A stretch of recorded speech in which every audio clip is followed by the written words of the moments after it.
வணக்கம் வாசகர்களே. இன்று நாம் கேட்க இருக்கும் கதை அனந்தசயனம் காலனி. தோப்பில் முகமது மீரான் அவர்கள் எழுதிய கதை. இறைந்து வரும் பாயும் பஸ்ஸில் ஓரமாக உட்கார்ந்திருந்த போது துரிதமாக ஓடுவது ரோட்டோரத்து மக்களா பேருந்தா என்ற சந்தேகம் மனசில் கடித்து தொங்கிக் கொண்டிருந்தது. என்னை தாண்டி ஓடிக்கொண்டிருக்கும் மனிதர்களையும் மரங்களையும் மிருகங்களையும் முழித்து பார்த்து கொண்டிருந்தேன். நெல் கதிர்மணிகளை சூடி நிற்கும் வயல்களும் குலைதள்ளி நிற்கும் வாழைத் தோட்டங்களும் ஒரு சக்கரத்தில் சுழன்று கொண்டிருந்தன. ரோட்டோரத்து மக்களின் தலையிலிருந்து உதிர்ந்த காற்றில் கரத்தில் ஒரு செய்தித்தாள் துண்டு தத்தியது. அப்போதுதான் நான் தேடிச் செல்லும் பேராசிரியர் சீனிவாசன் அவருடைய முகவரி எழுதி தந்திருந்த காகிதத் துண்டு நினைவு பிசகின் கூளத்தில் வீழ்ந்து விட்டதை உணர்ந்து திடுக்கிட்டேன். +2 தேறிய மகனை நினைத்தபோது முனை கூர்மையான ஒரு குற்ற உணர்வு மனத்தை கீச்சியது. ப்ரொஃபசர் சீனிவாசனின் வீடு ஏதுன்னு கேட்டா பச்சை குழந்தை கூட சொல்லித் தருவாங்க சார். பேராசிரியர் நண்பர் அன்று பேச்சுவாக்கில் சொன்ன இந்த திடீர் நினைவின் துளிர்ப்பு. ஓர் ஆலமர நிழல் அப்போது விரிந்தது. புகழ்பெற்ற பேராசிரியரானதால் கதவு என்னும் தெருப்பெயரும் தேவையில்லை என்ற ஆறுதல் மனசை குளிர வைத்தது. பச்சை குழந்தைகள் கூட தெரிந்து கொண்டிருக்கக்கூடிய ஒரு பேராசிரியரின் நண்பர் நாம் என்ற அபிமான உணர்வு என்னை மயிர்ச்சிலிர்ப்பால் போர்த்தியது. கம்ப்யூட்டர் சயின்ஸ் என்பது இப்போது கவர்ச்சிகரமான பாடம். +2 தேறிய என் மகனையும் அதன் கவர்ச்சி பீடித்து விட்டது என்பதை அவனுடைய அடம்பிடிப்பதிலிருந்து ஊகித்துக் கொண்டேன். கம்ப்யூட்டர் துறை உள்ள கல்லூரியையும் அதன் துறைத் தலைவர் பேராசிரியர் சீனிவாசன் என்னுடைய ஒரு பழைய நண்பர் என்பதையும் அவன் எப்படி புலனாய்வு செய்து தெரிந்து கொண்டான் என்று எனக்கு இப்பவும் ஒரு புதிர். பல மைல் கற்கள் தொலைவில் என்னோடு வசிக்கின்ற என் மகன் கூட பேராசிரியர் சீனிவாசனின் வீடு அனந்தசயனம் காலனியில் என்பதை தெரிந்து கொண்ட நிலையில் கல்விமான்களும் உயர் அரசு அதிகாரிகளும் டாக்டர்களும் இன்ஜினியர்களும் போன்ற மேல்மக்கள் தங்கி வரும் அந்த காலனியில் உள்ள தாய் தந்தையர்களுக்கும் அவர்களது பிள்ளைகளுக்கும் கண்டிப்பாக பேராசிரியரை தெரியாமல் இருக்க முடியாது. இவர்களில் பெரும்பான்மையினர் தங்கள் பிள்ளைகளின் அட்மிஷனுக்காக பேராசிரியரை ஆண்டோடு ஆண்டு அணுகியிருக்க வேண்டும் அல்லது அணுக வேண்டி வரும் என்ற தொலைநோக்கில் முன் பரிச்சயம் ஏற்படுத்திக் கொள்வதற்காக வழியில் பார்க்கும்போதெல்லாம் அவருக்கு ஆங்கில பாணியில் வணக்கமாவது சொல்லாமல் இருக்க மாட்டார்கள். பிரபலமான பேராசிரியர் நண்பரின் வீட்டை முகவரி இல்லாமலேயே கண்டுபிடிக்க வீண் அலைச்சல் வேண்டி வராது என்ற மன நிறைவில் பஸ்ஸின் இருக்கையில் குறுக்கை சாய்த்தேன். விழிப்பிற்கும் மயக்கத்திற்கும் இடையிலான ஊடு வழியில் ஒற்றை காலில் பிடிவாதமாக நிற்கும் மகனின் முகம் தெரிந்தது. அவனுடைய தயனீயமான முகம், ஆசை ஒளிரும் கண்கள். வீட்டை விட்டு இறங்குகையில் அவன் உதட்டிலிருந்து விழுந்த எச்சரிக்கை, நாளை செலக்ஷன். அதன் ஓசை என்னை அவ்வப்போது நடுங்கி விழிக்க வைத்தது. முந்தைய இரவு விழித்திருந்த களைப்பை இந்த நெடுந்தூர பயணத்தில் சற்று உறங்கி தீர்க்க விடாமல் இடைஞ்சல் பண்ணி கொண்டிருந்தது. அது பஸ் இறங்கிய இடத்தில் உச்சி வெயிலில் தார் உருகும் ரோட்டில் இறங்கி நின்றபோது பிந்திவிட்டோமோ என்ற அச்சம் மனத்தை உறுத்தியது. அவர் யார் யாருக்கெல்லாம் வாக்களித்து இடத்தை நிரப்பியிருப்பாரோ? பல முடிச்சுகளுக்குள்ளே மனம் சிக்கி குழம்பிக் கொண்டிருக்கும் போது குடைபிடித்து கொண்டு அங்கு வந்த ஒருவரிடம் கேட்டேன், ஐயா, அனந்தசயனம் காலனிக்கு போகும் பஸ் எது? ஓடி போவோம், அந்த டிரைவர் ஏறி இருக்கிற 39B தான். அதை விட்டா இனி 2 மணிக்கூர் கழிஞ்சுதான் பஸ்ஸு. உருண்டு கொண்டிருந்த பஸ்ஸில் ஒரு மாணவனுடைய சுறுசுறுப்போடு தொங்கி ஏறிவிட்டேன். பள்ளங்களிலிருந்து விழுந்து எழும்பிய பஸ் நகரத்தின் நெஞ்சிலிருந்து, கால் முட்டிலிருந்து, விரல் முனையிலிருந்து என்னை பெயர்த்து கொண்டு போனது. ஏதோ ஜின் ஆவி என் கண்களை கட்டி 7ஆம் கடலுக்கு அக்கறை கொண்டு செல்வது போன்ற பிரமை. மனித நடமாட்டம் இல்லாத ஒரு சாலை ஓரத்தில் என் கண்களில் இருந்து கட்டை அது அவிழ்த்து விட்டது. டவுன் பஸ்ஸிலிருந்து இறங்கிய இடத்தில் எதிர் திசையில் அனந்தசயனம் காலனி என்ற பெயர் பலகை, அதை ஒட்டி ஒரு டீக்கடை. டீக்கடையை தாங்கியிருந்த 4 தூண்களில் ஒன்று பஸ் நிறுத்தப் பலகை மாட்டப்பட்டிருந்த தூண். அந்த தடயம் டீக்கடைக்கும் அனந்தசயனம் காலனிக்கும் இடையிலான நெருக்கத்தை சுட்டியது. காலனி மக்களை, குறிப்பாக பிரபலமான பேராசிரியர் சீனிவாசனை டீக்கடை உரிமையாளர் தெரியாமல் இருக்க முடியாது. அண்ணே, புரொஃபசர் சீனிவாசன் வீடு எந்த பக்கம்? புரொஃபசர் சீனிவாசன்? கடை உரிமையாளர் சற்று ஆலோசனை செய்துவிட்டு பேராசிரியரின் உருவ அமைப்பை சொற்களால் வரைந்தார். மீச வச்ச ஆளு. ஆமா, கண்ணுல கண்ணாடி, கொஞ்சம் கஷண்டி தலை, கருப்பு, உயரமான ஆளு. ஆமாண்ணே, அவரேதான். இறங்கிய இடத்திலேயே வீட்டை கண்டுபிடித்து விட்ட மகிழ்ச்சி நெஞ்சிற்குள் மத்தாப்பு கொளுத்தியது. ஆளை பார்த்துருக்கேன், ஊடு காலனில தான். ஆனா எங்க தங்கி இருக்காருன்னு தெரியாது. சோர்வு மனத்தை கசக்கியது. காலனிக்கு உள்ளே நுழைந்தபோது கண்கள் ஒத்திய ஒரு விளம்பரப் பலகை என்னை அச்சுறுத்தியது. தெருக்களை அசுத்தம் செய்யாதீர்கள், மீறினால் நடவடிக்கை எடுக்கப்படும். அந்த அச்சுறுத்தலுக்கு எனக்குள்ளே ஒரு பரிகாரம் இருந்தது. இன்னும் சில வினாடிகளில் பேராசிரியர் சீனிவாசனின் வீட்டுக்குச் செல்ல இருப்பதால் வசதியாக அங்கேயே சிறுநீர் கழிக்கலாமே. அங்கு நின்றிருந்தபோது பார்வை பரவி சுழன்றது. பின்னல் நிறைந்த தெருக்கள், மாடி கட்டிடங்கள். தெருக்கள் துவங்கும் இடத்தில் மஞ்சள் நிற சிமெண்ட் பலகையில் கருப்பு எழுத்துக்களுக்கு நேராக எண்கள்.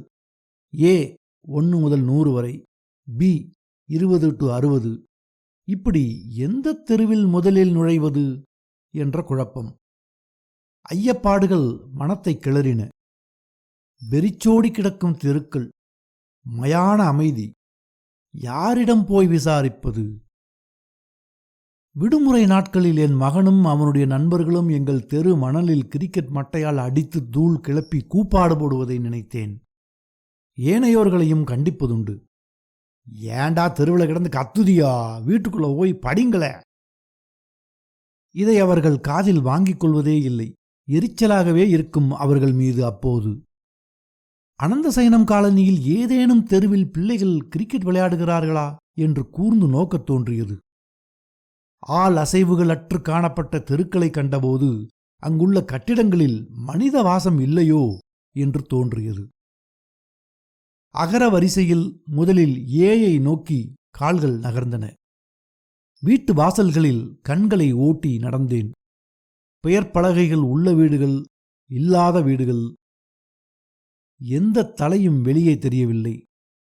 நடந்து கொண்டே இருக்கும்போது அந்த தெரு அதன் மத்தியில் 2 கிளைகள் விட்டிருந்தன. B, C.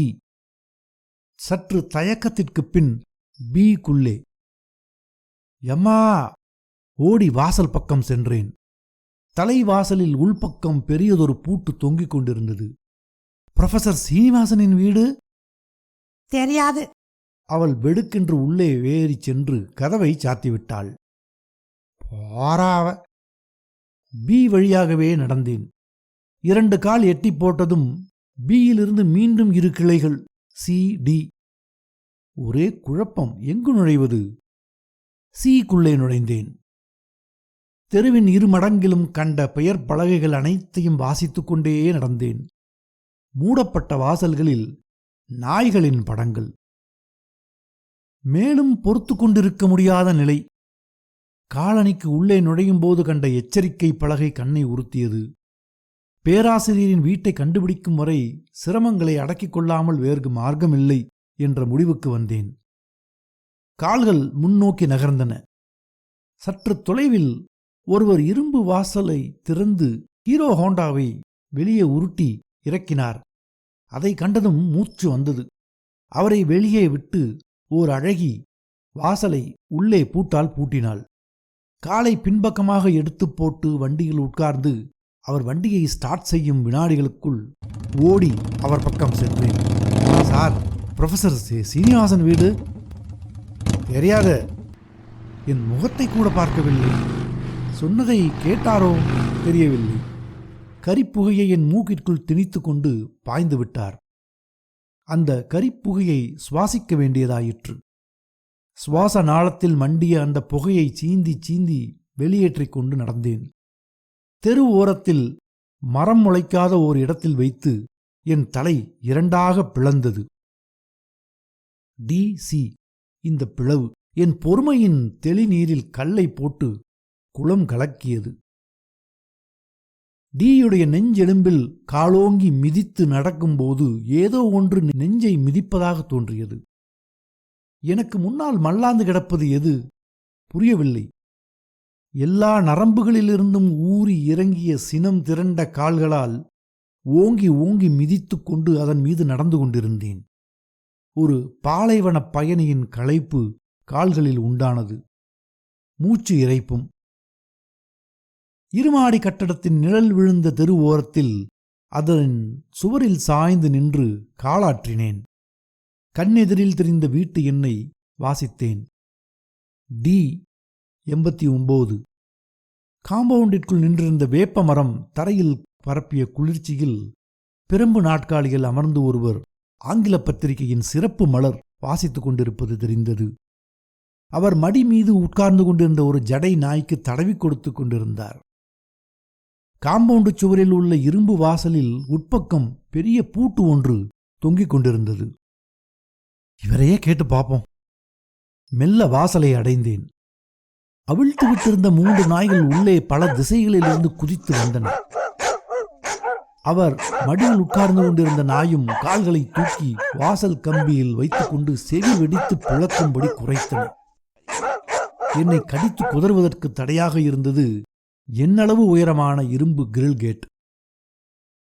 சார், என் குரலை கேட்டு பெடுக்கென்று முகத்தை வாசலுக்கு நேராக அவர் திருப்பினார். புரொஃபசர் சீனிவாசன் வீடு? தெரியாது.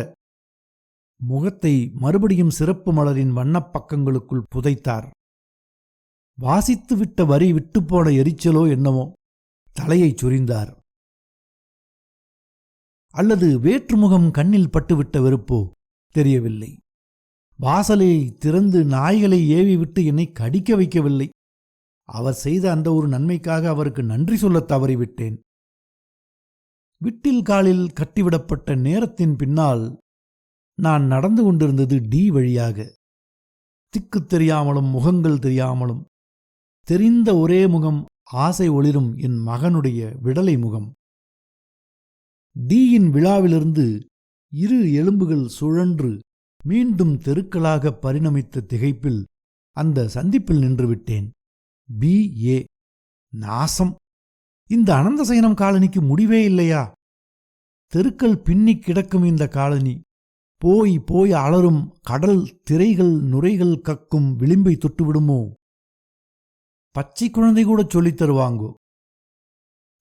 கண்ணில் எந்த குழந்தையும் வராத ஏக்கங்களை கொப்பளித்துக் கொண்டிருந்தது மனம்.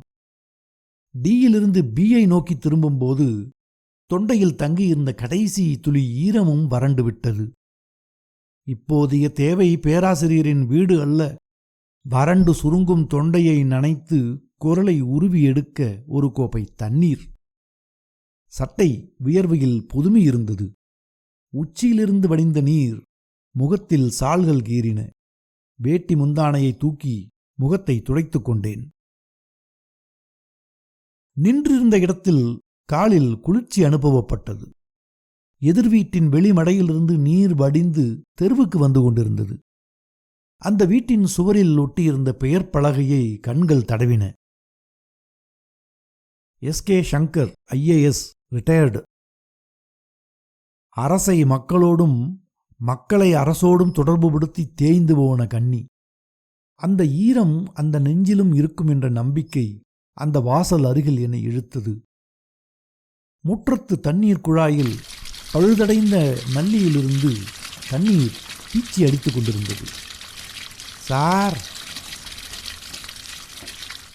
சாய்வு நாட்காலியில் உட்கார்ந்து கொண்டிருந்த அவருடைய தலை வழுக்கையை சுற்றி 4-5 வெள்ளை பூனைகளின் பாதுகாப்பு. யாரது? என்ன வேணும்? ஓர் உயரதிகாரியின் கௌரவ பார்வை. கேள்வியில் கடுமை. அந்த கூரிய பார்வையின் முனையில் நான் ஒரு திருடனாக விழுந்து தொங்கி நின்றேன். குடிக்க கொஞ்சம் தண்ணி. வேற எங்கேயாவது கேட்டு பாரோம். சரி சார். புரொஃபசர். தொண்டை சுளுக்கிலிருந்து உருவிய என் குரல் காதில் விழாமல் இருக்க நாற்காலியில் இருந்து எழும்பி அவர் உள்ளே போய்விட்டார். நான் திரும்பி நடந்து கொண்டிருந்தது பேய் வீடுகளை இருமருங்கிலும் தாங்கி நிற்கும் ஒரு பாழ் பூமியில். நடக்கையில் வானத்தை பார்த்தேன் நேரம் தெரிந்து கொள்ள. சூரியனை வானத்தில் காணவில்லை. அது என் கண்களுக்குள்ளிருந்து எரிந்தது. அனல் துப்பிய என் கண் எதிரில் அப்போது அங்கு வந்து கொண்டிருந்த கிழவரின் தோளில் இருந்தது ஒரு செவ்வாழை குலை. கிழவரின் கால் முட்டளவு புழுதி அப்பியிருந்தது. செவ்வாழை குலை என் வயிற்றுக்குள் ஒரு புலியை கட்டவிழ்த்து விட்டது. பாட்டா! என் பார்வை செவ்வாழை குலையை நக்கி எச்சில் வெடித்தது. அம்மா! ஓர் ஆறுதலுடன் கிழவர் குலையை தோளிலிருந்து இறக்கி வைத்தார். விக்கவா? இல்ல. கிழவரின் முகம் வாடி சோர்ந்து காணப்பட்டது. அவர் இறங்கி கேட்டார். புலே, கலெக்டர் ஆபீஸில் வேலை பார்க்குற பார்வதிக்கு ஊடு எங்க? சொல்லித்தா மக்களே. விடிஞ்சதிலிருந்து நாயா அழையுத. கம்ப்யூட்டர் சயின்ஸ் வகுப்பில் சேருவதற்காக விடியும் வரை விழித்திருந்து பாடம் படித்து தேறிய என் மகனுடைய முகம் என் மனசில் ஒரு உணர்ச்சி கொந்தளிப்பை உண்டு பண்ணியது. மகனுக்காக பேராசிரியர் வீட்டை மேலும் அலைந்து கண்டுபிடிப்பதா, அல்லது கிழவர் தேடி வந்த வீட்டை கண்டுபிடிக்க அவருக்கு ஒத்தாசை செய்வதா? ஏன் பேசல? தெரியாது. ஆரட்ட கேட்டாலும் தெரியாது தெரியாது. அவோ என் மவ புள்ள பேத்தி மேல் விலாசம் எழுதித்தான்னு கேட்டப்போ வேண்டாம் பாட்டா, கேட்டா பச்சை குழந்தை கூட சொல்லித்தருமுன்னு சொன்னான். என் தலையெழுத்தும் இதேதான். இங்க எங்கேயாவது கொஞ்சம் தண்ணி குடிக்க கிடக்குமா மக்கா? இந்த பாலைவனத்துல நீர் ஊத்து ஏது பாட்டா? மவ புள்ள பேத்தி குழந்தை உண்டாயிருக்கான்னு அவளை பார்க்க இந்த கொலையும் சுமந்துட்ட வந்த இந்த அவஸ்தை. பாட்டா, உனக்கு பசிக்குதா? என் பார்வையின் வாசகத்தை பார்வை மங்கிய கண்கள் வாசித்தன. பசிக்குது. என்ன இனிஞ்சு தின்னு. பேத்திக்கு அவ கிடப்பா அங்க. என்ன நாயா அலைய வச்சு போட்டா இல்லையா? மீதி பழத்தை தூக்கி தோளில் வைத்துக்கொண்டு கிழவர் நடந்தார். நான் அவரை பின்தொடர்ந்தேன். பின்தொடர்ந்து கொண்டிருந்த என் தலை குனிந்தது. ஒரு துக்கத்தின் நிழல் என்னை பின்தொடர்வது போல ஏதோ இறந்து கிடக்கும் துக்க மௌனம் அனந்தசயனம் காலனியை சூழ்ந்து கொண்டிருந்தது. என் மகனுக்கு என்ன பதில் சொல்வது? பழக்காரா, பழம் என்ன வேலை? குரல் கேட்டதும் கிழவர் நின்றுவிட்டார். நானும் கூட. கிழவர் அவள் நின்று கொண்டிருந்த மாடியை பார்த்தார். பழமா? 50 பைசா? 10 பழம் கொடும். அவள் இறங்கி வந்தாள். அவளது தோரணையை ஏற இறங்க பார்த்தார் கிழவர். எவ்வளவு பணம் வச்சிருக்க? 5 ரூபா.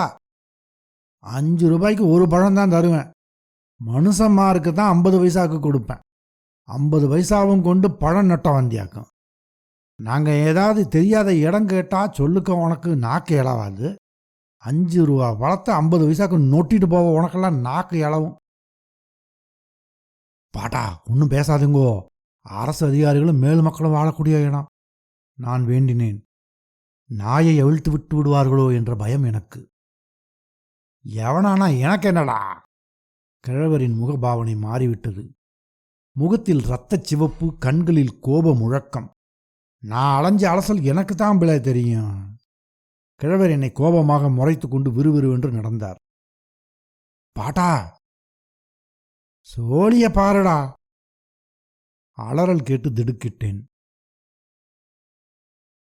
நெஞ்சு நிறைய பழுவை ஏற்றிக்கொண்டு டீ கடைக்கு வந்தேன். டவுன் பஸ் வரும் திசையை நோக்கி ரோட்டோரத்தில் குந்தி உட்கார்ந்து கொண்டிருந்த கிழவரின் கையில் பழக்குலை இல்லை. பாட்டா, பழம்? இதுல போன குழந்தை பிள்ளைகளுக்கு பிச்சு கொடுத்தேன். டவுன் பஸ்ஸில் அருகருகே உட்கார்ந்து கொண்டிருக்கும் போது கிழவர் குளிர்ந்த குரலில் நிதானமாகச் சொன்னார், மக்கா, எங்க ஊருக்கு ரோடு இல்லை கேட்டியோ? ஒரு பாலம் போட்டால் தான் ரோடு வரும். வள்ளத்தில் ஏறி அக்கறை போய் 1 மைல் நடந்து தாண்டி கார் ஏறணும். எங்களுக்கு படிப்பும் இல்லை கேட்டியோ? இருந்தாலும் அந்த சுற்று வட்டாரத்தில் ஆறு எவரு எங்கே தங்கியிருக்காங்கன்னு நாங்கள் எதுக்கு தெரிஞ்சு வச்சுருக்கோமுன்னு இப்போ உனக்கு மனசிலாச்சாடா டேய்? டவுன் பஸ் இறங்கிய இடத்தில் இருவரும் 2 திசைகளாக பிரிந்தோம். பாயிண்ட் டு பாயிண்ட் பஸ்ஸின் கருப்பைக்குள் நான் சுருண்டேன். பஸ் வந்த வழியே இறைந்து பாய்ந்து அவிழ்க்க நான் கிழவரின் பின்னால் ஓடிக்கொண்டு இருந்தேன். இரவு வீட்டில் எல்லோரும் தூங்கும் நேரத்தில் விழித்து கொண்டிருந்த மகன் ஓடி வந்து ஆவலோடு கேட்டான், வாப்பா, ப்ரொஃபஸரை பார்த்து சொன்னியலா? அவன் முகத்திலிருந்து என் முகத்தை திருப்பிக் கொண்டேன். நான் என் அறையை நோக்கி நடக்கும்போது பதிலுக்காக அவன் என்னை பின்தொடர்ந்து வந்தான். சொன்னேன். சொல்லியபோது ஒரு காரை முள்முனை என் இதயத்தில் துளைத்து ஏறியது. மகிழ்ச்சியால் ஒரு பாட்டை முனகிக் கொண்டு என் மகன் படுக்கையில் விழுந்தான். மேஜை வலிப்பை திறந்தேன். பேராசிரியர் சீனிவாசன் அவருடைய முகவரி எழுதி தந்த காகிதத் துண்டை தேடி எடுத்தேன். D90, Ananthasayanam colony. 3 நாய்களை அவிழ்த்து விட்டிருந்த அறிவுஜீவியின் வீட்டை ஒட்டிய இருமாடி கட்டிடம் அது.